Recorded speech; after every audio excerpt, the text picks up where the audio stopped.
দেখেন এই কোটটা কিনছি মাত্র 650 টাকায়, তাও আরো 4 বছর আগে। আচ্ছা, এই জুব্বাটা কিন্তু আমার নিজের কেনা না, এটা দুবাই গেছিলাম প্রোগ্রামে, এক ভাই এরকম 3টা জুব্বা হাতিয়ে দিছিল। আচ্ছা, এই ঘড়িটা দিছে গাজীপুরের এক ভাই, আংটিটা সৌদি আরবের একজন ভাই দিয়েছে, না জর্ডানের। আচ্ছা, তো আলেম ওলামাদের পোশাক আশাক দেখে অনেকে মনে করে যে এরা না জানি হাজার কোটি টাকার মালিক। বিষয়টা এরকম না। ঈদের শপিং এর কথা আপনি জিজ্ঞেস করেন, ঈদে বাজেট কত, মানে ঈদের শপিং এ আপনি কত টাকা খরচ। অনেক পুরুষই পরিবারের সদস্যদের মুখে হাসি ফোটাতে গিয়ে নিজে কেনাকাটা করেন না। তো ঈদগাহে যে সে যাবে, সেই ঈদের উপরে কোনো প্রভাব পড়বে কিনা, মানে সেই বেচারা। আমার প্রথমে জিজ্ঞেস করেছে যে আপনার বাজেট কত। আসলে আমরা যখন জুমার নামাজ পড়াই, মাহফিলে যাই, টেলিভিশনে প্রোগ্রাম করি, অনেকে আমাদের পোশাক আশাক দেখে মনে করে না জানে কত টাকার বা কত কোটি টাকার সম্পদ আমরা ব্যবহার করে এই পোশাক আশাক কিনেছি, এরকম মনে করে। আচ্ছা, আজকে আমি যে পোশাকগুলো পরেছি, দেখেন এই কোটটা কিনছি মাত্র 650 টাকায়, তাও আরো 4 বছর আগে। আচ্ছা, এই জুব্বাটা কিন্তু আমার নিজের কেনা না, এটা দুবাই গেছিলাম প্রোগ্রামে, এক ভাই এরকম 3টা জুব্বা হাতিয়ে দিছিল। আচ্ছা, এই ঘড়িটা দিছে গাজীপুরের এক ভাই, আংটিটা সৌদি আরবের একজন ভাই দিয়েছে, না জর্ডানের। আচ্ছা, তো আলেম ওলামাদের পোশাক আশাক দেখে অনেকে মনে করে যে এরা না জানি হাজার কোটি টাকার মালিক। বিষয়টা এরকম না। ঈদের শপিং এর কথা আপনি জিজ্ঞেস করেছেন যে ঈদে আপনার বাজেট কত। আলেমরা, বিশেষ করে আমরা ঈদে সাধারণত আপনারা যেভাবে ঢাকঢোল পিটিয়ে কেনাকাটা করেন, আমরা সাধারণত কেনাকাটা করেন না। যদি প্রশ্ন করেন যে এবছর আপনি কোনো কিছু কিনেছেন কিনা, ঈদে আমি বিশ্বাস করেন 100 টাকারও কোনো জিনিস কিনে নাই ঈদকে কেন্দ্র করে, আমি কিনে নাই। বলবেন ও তার মানে পরিবারের সদস্যদের জন্য খরচ করেছেন। আমি গোপন কথা আমি ফাঁস করিয়ে দিই, কারণ হচ্ছে শেখার জন্য, জানার জন্য। অনেকেই হয়তো বা অনেক ধরনের ধারণা আমাদের সামনে আমাদের ব্যাপারে করে থাকে। আমার পরিবারের 6 জন সদস্যর জন্য আমি প্রথমে 12,000 টাকা দিয়েছিলাম। ইভেন আমার 2 ছেলের জন্য বাজেট মাত্র 4,000 টাকা।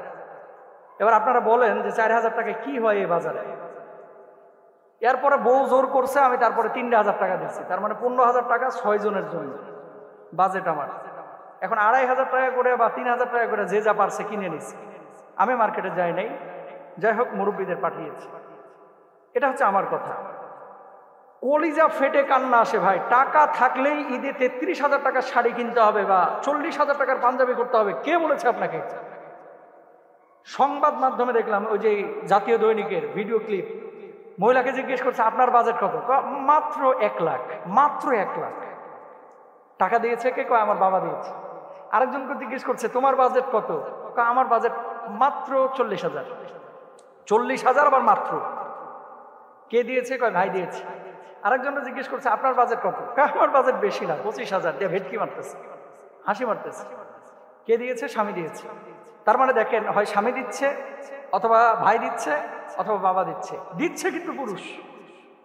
যেই পুরুষগুলো দিচ্ছে জিজ্ঞেস করে দেখেন ইনফিরাতি ভাবে, পৃথকভাবে, যে আপনি কি কিনেছেন। অধিকাংশ পুরুষ বাংলাদেশে যারা পরিবারের মুখে হাসি ফুটাইতে গিয়ে নিজেরা ঈদের অনেক আনন্দ এটাকে বিসর্জন দিয়েছে।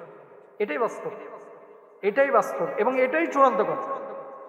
আচ্ছা, এবার আসেন সাহাবী রিদওয়ানুল্লাহি আনহুম আজমাইন, তারা তো ঈদ করেছেন। ওমর ফারুক রাদিয়াল্লাহু তাআলা, একটি বর্ণনায় পাওয়া যায়, রেশমি একটা কাপড় নিয়ে এসে আল্লাহ রাসূলের কাছে বললেন, ইয়া রাসূলুল্লাহ, এটা আমি ঈদের জন্য নিতে যাচ্ছি। আল্লাহ রাসূল বলছেন, নিলে নিতে পারো, কিন্তু এটা আখিরাতে কোনো প্রতিদান নাই, কারণ রেশম পোশাক পুরুষের জন্য হারাম, নিষিদ্ধ। ওমর রাদিয়াল্লাহু তাআলা আনলেন নাই। নবীজি সাল্লাল্লাহু আলাইহি সাল্লামের 2টা বিশেষ জুব্বা ছিল, খেয়াল করেন, 2টা জুব্বা ছিল বিশেষ। যেই 2টা জুব্বা জুমার দিনও আল্লাহ রাসূল পরতেন এবং ঈদের দিনও আল্লাহ রাসূল পরতেন। আল্লাহ রাসূল তো প্রতি ঈদে নতুন জুব্বা কেনার তৌফিক আল্লাহ রাসূলকে আল্লাহ দিয়েছিলেন না? কত সাহাবী ছিলেন, তারা তো দিতে পারতেন, আল্লাহ রাসূল তো কিনতে পারতেন। ঈদে নতুন জুতা, নতুন জামা কেনা এটা ফরজ কিছু না, অত্যাবশ্যকীয় কোনো কিছু না। তবে ঈদে পরিপাটি হওয়া, পরিষ্কার পরিচ্ছন্ন পবিত্র পোশাক পরে ঈদগাহে যাওয়া, এটাই হচ্ছে রাসূল সাল্লাল্লাহু আলাইহি ওয়াসাল্লামের সুন্নাহ। ঈদকে কেন্দ্র করে যে পরিমাণ অপচয় এই বাংলার জমিনে, আপনি বসুন্ধরা সিটিতে যান না, যা দেখেন এক একটা শাড়ি পাবেন 3 লাখ 4 লক্ষ টাকা দাম। কারা কিনতেছে? আসমান থেকে ফেরেশতা এসে কিনতেছে না, এই জমিনের মানুষই কিনতেছে।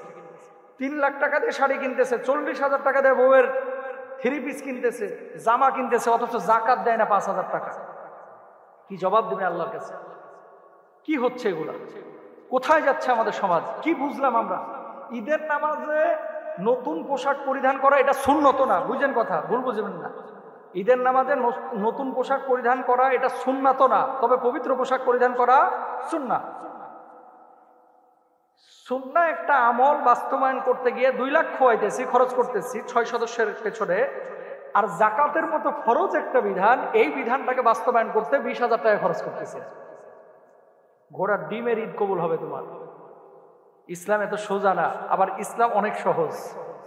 যদি মানতে পারে তার জন্য সহজ, আর যদি মানতে না পারে তার জন্য অনেক কঠিন। সুতরাং আমি আমাদের মা, বোন, ভাই এবং পারিবারিক সদস্যদেরকে একটা কথা বলবো।